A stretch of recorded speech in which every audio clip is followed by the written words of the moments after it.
Veux-tu toujours être raisonnable dans ton projet immobilier? Bonjour, c'est Cédric Belrose, alias Belrix. Je suis content de te retrouver pour cette nouvelle vidéo. Voilà, ça c'est un épisode...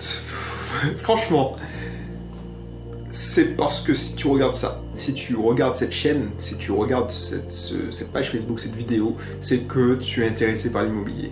Mais le travers, mais je vais t'en dire plus, mais avant, si tu n'es pas encore inscrit, inscris-toi, abonne-toi sur la plateforme où tu es, que ce soit, bon, je ne vais pas te les citer toutes, mais il n'y a pas de souci. Tu t'inscris, tu t'abonnes et surtout tu t'inscris. Inscris-toi dans mon club privé IMO, c'est gratuit, c'est offert, tu auras accès à plein de choses et tu auras accès aussi à pas mal de... si tu es en Martinique, tu seras en avant-première quand j'organise mes conférences en immobilier, mes ateliers, mes webinaires. Régulièrement, je fais des webinaires pour parler d'IMO, pour approfondir sur un sujet. Donc, inscris-toi, inscris-toi. Voilà, prends 10 secondes. Alors, qu'est-ce que je voulais te dire? Oui. Est-ce que tu veux être raisonnable? Tu veux toujours être raisonnable quand tu veux investir dans l'immobilier. Être raisonnable, c'est quoi? Pour moi, être raisonnable, c'est vraiment être dans la normalité. Raisonnable, ça veut dire quoi? C'est que tu ne prends pas de risques. Alors, je te dis pas de sauter à l'élastique, tu vois, mais être raisonnable, c'est la course à la moyenne. On est d'accord. Être raisonnable, c'est ne pas prendre de risques. On veut le beurre et l'argent du beurre. Alors qu'il y a certains clients qui me disent je veux par exemple 10 000 € par mois avec l'immobilier, mais ils veulent avoir des investissements raisonnables. Je suis désolé, mais le gain, c'est avant tout en prenant un risque contrôlé. Donc si tu ne veux pas prendre de risques, et justement, c'est là que tu vas prendre encore beaucoup plus de risques parce que tu vas être tenté de faire de la défiscalisation, un truc raisonnable parce que c'est du connu, c'est médiatisé. Le gouvernement t'incite à aller dans la défiscalisation parce qu'il y aura des crédits d'impôt. Il y a une étude qui a montré que 30% des personnes qui auraient pu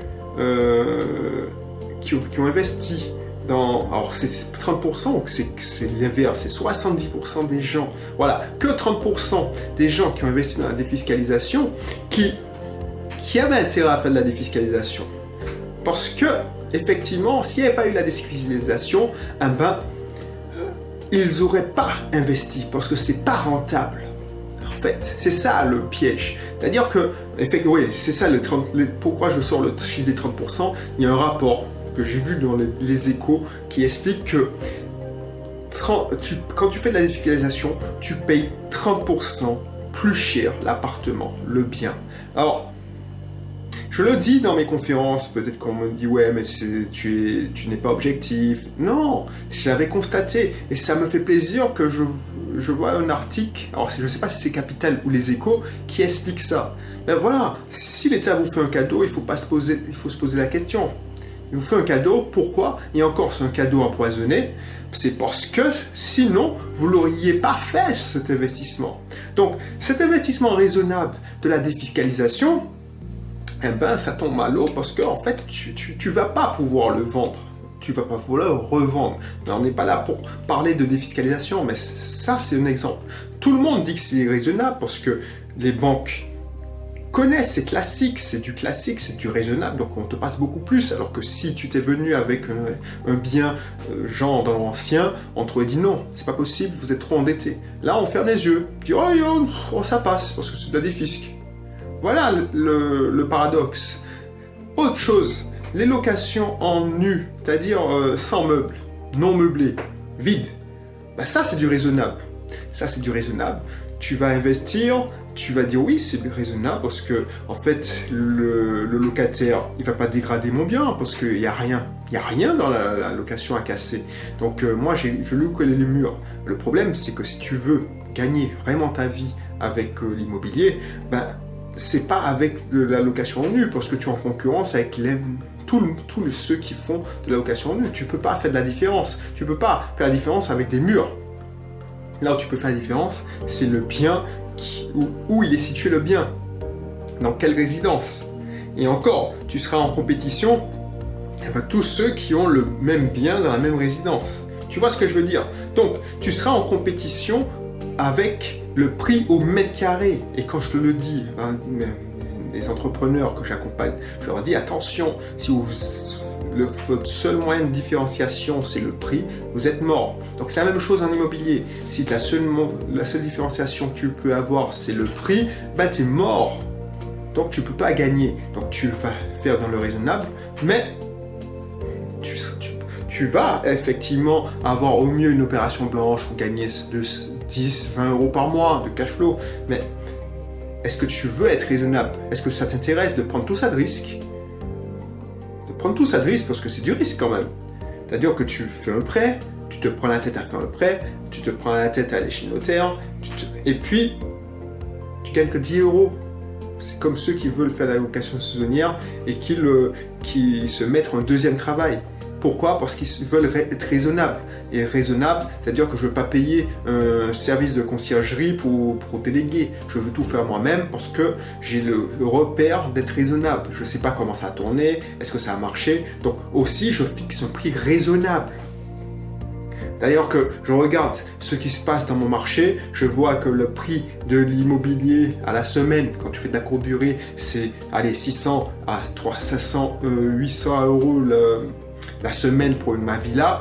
Je mets un peu plus bas, c'est-à-dire à 550, 590. Et j'espère que ça va être rempli. Je préfère que ce soit rempli tout le temps. Et puis, je n'ai pas de problème d'argent, alors que je fais un petit prix un peu plus élevé et ça marche. Non, c'est pas comme ça que ça marche, détrompe-toi. Ça, c'est les gens raisonnables qui pensent comme ça. C'est quand tu vas faire un prix plus bas que le marché, tu vas attirer certaines catégories de personnes et en plus, c'est pas pour ça que tu seras plus rempli que ceux qui font plus cher. C'est ça qui est puissant. Parce que ceux qui sont plus chers, tu sais quoi? Ils peuvent investir dans le marketing. Là où tu peux pas. Tu vas te contenter de l'annonce gratuite du Bon Coin et de la commission à Britel. Voilà. Est-ce que tu veux être toujours raisonnable? Tu veux être raisonnable quand tu veux investir dans l'immobilier et puis tu veux avoir un quartier select, là où tu es sûr de louer. Pourquoi? T'as pas confiance en tes capacités de commercial, de savoir un bon bailleur qui sait louer son appartement. Tu veux que l'appartement se loue tout seul. Donc, juste avec l'emplacement. Alors, je dis pas que l'emplacement n'est pas important. Je dis pas que l'emplacement, c'est pas capital même. Mais ça fait pas tout. Et puis, qui dit bon emplacement, dit beaucoup de concurrence, surtout si tu veux avoir des secteurs très, très demandés. Il y a un agent immobilier de mon réseau qui me disait « Ah ouais, certains quartiers, on les a même pas, parce que ça part du bouche à oreille. » Et il y a une cliente qui restait focalisée dessus. Elle me disait « Non, je veux ce genre de quartier. » Ben non, ça peut pas marcher, ça. Ça peut pas marcher. Parce que tu seras en compétition avec tous ceux qui sont raisonnables comme toi, et qui veulent payer le prix fort pour avoir la raison. Comme ça, ils se disent, voilà, au moins, ça va pouvoir se revendre plus facilement si ça marche pas. Et là, c'est être raisonnable. Si ça marche pas, pourquoi tu pars dans le défaitisme? C'est ça que je veux te montrer. Tout ça pour te dire que, est-ce que tu veux toujours être raisonnable? Je te dis ça en immobilier, mais c'est aussi dans la vie. En voulant ne pas prendre de risques, tu te mets en danger. En voulant le sacro-saint CDI, tu te mets en danger, tu restes dans ta zone de confort et tu n'évolues pas. Combien de fonctionnaires que j'accompagne dans mes accompagnements immobiliers? Parce que à 40 ans, même avant, à 33, 34, 35, ils en ont marre parce qu'ils n'ont plus de challenge. Parce qu'ils ont été raisonnables toute leur vie. Ils ont écouté des gens qui leur disaient d'être raisonnables. A contrario, ceux qui ont les meilleurs résultats, c'est ceux qui sont un peu fous dans leur tête et qui prennent des risques. Alors, maîtrisés, des fois je les canalise, mais au moins, ils n'ont pas froid aux yeux et ils foncent. Ils ne se posent pas de questions. Voilà ce que je recherche. Donc si tu te reconnais, si tu te dis, ouais, je sais ce que je veux.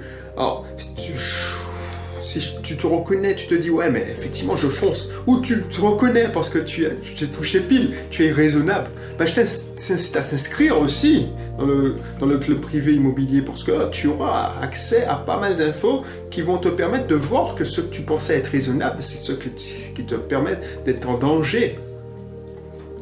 Mettre en danger tes finances. Voilà. Donc, n'hésite pas à t'inscrire dans le cursus, le club privé IMO, c'est offert. Et puis, on se retrouve de l'autre côté. Voilà. Allez, bye bye.